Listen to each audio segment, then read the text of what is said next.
So, I haven't heard this until we spoke to your dad. Basically, he found out that there is a shortage of tyres. And this is one of those things where, again, the whole Russia-Ukraine thing is affecting everyday life. So there's in another unexpected way. There's a shortage of something called carbon black, or also known as soot. What's the article, darling? I'll bring it up on the screen for everyone so they can see. So this one is called. There we go. If you just look for this website. Remix. Yeah. So they're saying that because of this Ukraine-Russia conflict, that there is. I mean, this was from March, so this is kind of the predecessor. There's not much information on the internet about this. It's the most frustrating thing. But basically, so my dad subscribes to Ride magazine, and in there was an article, and part of the article was saying that there's a shortage of this carbon black, which makes up our tyres.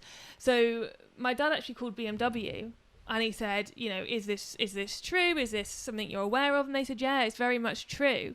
So he's now replaced both bikes, all 4 tyres on both bikes. Problem with that though is that's kind of like panic buying, isn't it? So well, he needed to anyway. He was like, he was trying to wait till the end of the year. Yeah. But he was like, if the demand goes up, the price is going to go up. So in his mind, it was better to do it there and then. Yeah, but as soon as he mentioned it, because a lot of you guys know when I did the puncture repair on the ZZR, the rear tyre, a lot of you pointed out that that tyre is on its way out. So as soon as your dad said that, I thought I should probably get that one done as well. Yeah. So basically what it's saying here in this article is that car tyres, and I'm going to assume that motorbike tyres are the same, if not very similar. Okay. Yeah. They consist 40% natural and synthetic rubber, 30% soot as the filling material, and it also gives them that colour. So what colour would they be without that soot? Well, it's Like a brown? vital compound of the material. Yeah, it's weird, isn't it? So. Along with the rest consisting of structural materials, so steel, synthetic fibres, oh my gosh, synthetic fibres, synthetic fibres, and synthetic fabrics and fabrics. Goodness me, you can read. But yeah, because of this absence of salt, so I've got hair up my nose from that fan. Oh, that the fan striking again. Due to the absence of salt from Russia. Soot, not salt. Soot. Oh my goodness! But it's also going to affect people who create hoses and seals as well. Yeah, basically any kind of rubber product is probably going to be affected because by this. More than a third of the material comes from Russia. And that's obviously affecting all of Europe. Yeah. So that is something that needs to be kind of thought about. Now they're saying that anything such as procurement of carbon black and raw materials and consumables from outside Europe is being partly hindered by short delivery deadlines and partly due to scarce transport capacity. So according to the Rubber Industry Association, companies are unable to pass on rapidly rising production costs to customers, and some companies in the industry have already ceased production in Italy and France. In Germany as well, they're now saying that there might be factories actually having to shut the doors because they physically haven't got the materials to make these. Yeah. So, but as I said, there's not much around on the internet. I tried to find articles on the BBC, nothing.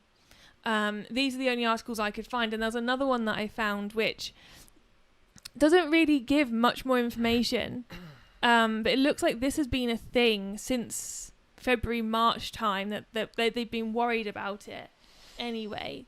But yeah, with this conflict, it is going to start to, or if it's not already, it's going to affect. That's the thing. We live in a globalized economy, so things like this, major world events are always going to cause shortages in a lot of areas. I mean, we've got grain, fuel, energy, oil. now soot as well. And oil, there's a shortage on oils. Fuel oil, yeah.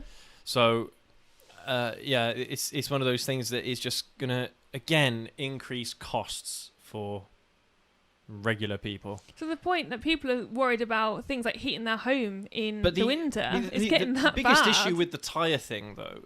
Well, here's another question for you as well in a second. But biggest issue is that, so if you are, say, last year you had your MOT and you know that your tyres are close to the legal limit, but you think they should be good enough to last me until the following MOT the next year. Well, what if you get to that MOT, the garage says you need to change your tyre, And I haven't got any. and they haven't got them? What do you can't- do? you can't Is drive that your an MOT car. failure? What Yeah, it would what be. happens If your then? if your tyres are below the legal limit, your car will fail its MOT, surely.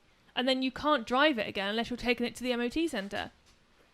Yeah. And who knows when that will be if there aren't any. I mean, what are we gonna do? That's the thing. Like, what are we gonna do about this tyre shortage? Oh, that was the question I was gonna ask. So interestingly, this article here, the one that you've got up, spells tyre with an I. Yeah. Now I've spelled tyre with a Y in the title here. Which one's correct? Well, we said it with a Y. Is it? Yeah. It is with a Y, right? I'm pretty sure. In English.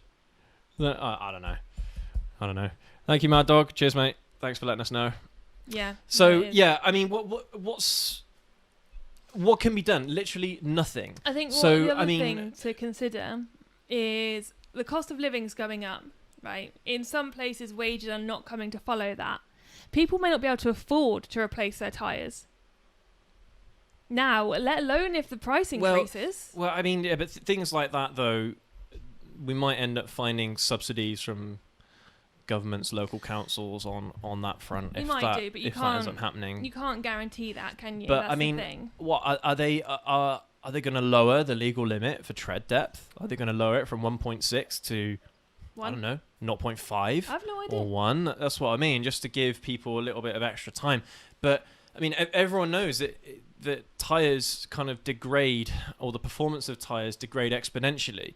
So it's not like as if your tyre's absolutely fine from 8mm going down to 1.6mm. Once you get to 2.5mm of tread depth, you're already seeing lower performance of the tyre. So that's probably not an option. Letting drivers continue using their tyres to 0.5mm or even 1mm of tread depth, it probably isn't going to work. No. But yeah, what an interesting problem that we're running into at the We're moment. facing.